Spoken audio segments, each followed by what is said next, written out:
Hello everybody, this is Toys R Us, and for this special figure showcase and review we're going to be looking at the 2012 Transformers Prime Deluxe Class Bumblebee. So what we're going to do this video, we're going to have a detailed look at him in both of his modes to help you decide how you want to display him. We'll have a look at the accessories that come with him to help you know if yours is complete. We're going to do some comparisons with him and some other figures that share and do use the same mould. And as I'm lucky enough to have one still in the packaging, we can have a look at the artwork and all the details that are on the back of that. Okay, let's get started. So like I said, 2012, released in conjunction with the cartoon Transformers Prime, and this, funnily enough, was the second version of him released. This is different to the first release, which I don't unfortunately have, and it does use a completely different style mould. And the funny thing about this is, obviously 2012 was the year after Dark of the Moon, and this I still think is using some of the old automorph technology they used from the very first movie, and I'll show you exactly what I mean. If I take the shoulders here and I bring them in, it pretty much does the whole upper torso transformation process. So by taking him out, you can see it does it. Whether or not this was simplified because obviously this was aimed at a younger audience perhaps than the movie figures, who knows, but as you can see, it does most of the transformation process rather there and then for you. Articulation wise, you can't really count that as articulation because you can't do anything. The arms will move up and down on this little axis here. You've got a little bit of movement there at the elbow joint. The wrists are fused. There's no waist swivel. There's ball and socket hips. There is a knee bend, and I suppose you can call it's an ankle tilt rather than a rock, but that is again mainly for transformation purposes. It's quite a cool little toy though, to be fair. The head sculpt is good. The use of the blue translucent plastic on the front of the headlights and in the windows does look really good. Now there's a bit that's not even really highlighted in the instructions, but funnily enough, and I did miss this out of the transformation process video, but when you fold this bit down, the tab there is intended to fit into the back of there. So you've got a choice, to be honest. You can have the back up, or you can literally fold it right down out of the way. Let's turn his hand back around and let's pop him there. So the weapons that he comes with are two identical little twin barrel blasters.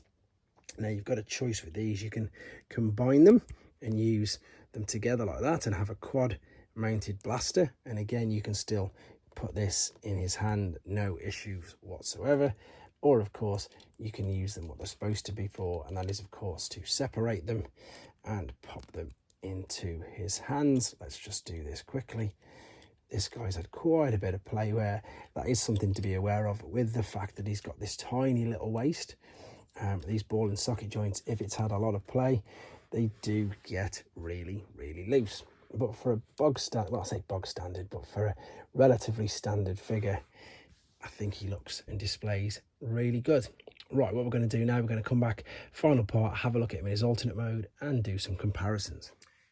Okay guys, here we go then, final part in his alternate mode. Quick apologies for no transformation process on this video. It is uploaded separately, and it's to keep the length of the video down and not spoil it for yourselves.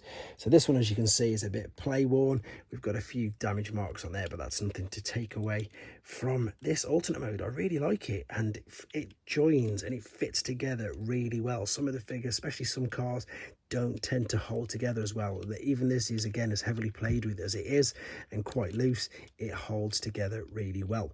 The translucent blue windows look brilliant, and there's nothing that you can really see in there. You know, you can't see a robot head, you can't see any arms. It looks very good. They get away with it there perfectly. On the underside, however, though, you can see that there's bits there. The wheels, again, as you'd expect, spin around. It's just, again, it's just a nice little figure. You can put the blaster on the front like so, and again, if you wanted to, you can double it up, but I think, in all honesty, I don't like the look of that. It doesn't really do much for me. They could have perhaps done with having some portholes on either side of here, or maybe a little bit like Takara did a version of this, and again it was slightly different. In fact, I've got a picture of it here. They added some ports on the top of the roof, so you could then of course put, and on the side of the door, so all the blasters, you had a few different areas you could put the blasters, so slightly different. Right, let's have a quick look at Hotshot then, because Hotshot slightly retooled the roof, just used the rest of the mold, as you can see. And they even had the same blasters and everything. So yeah, slightly different things. No, the bonnet's even the same. It's just the roof, by the looks of it, that looks slightly retooled. And then what they did, before we have a look at that, let's have a look at the packaged one. So there's the artwork, of course, as you saw Bumblebee in the cartoon.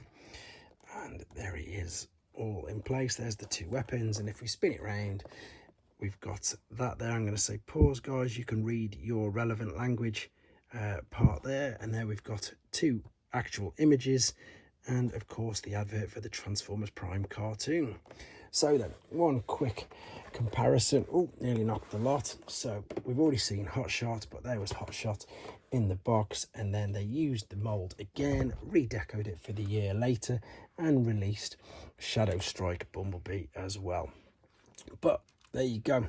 That was, of course, the 2012 Transformers Prime Deluxe Bumblebee figure. Hope you enjoyed looking at him, guys. Take care. Thanks for watching. Like and comment. And don't forget to subscribe.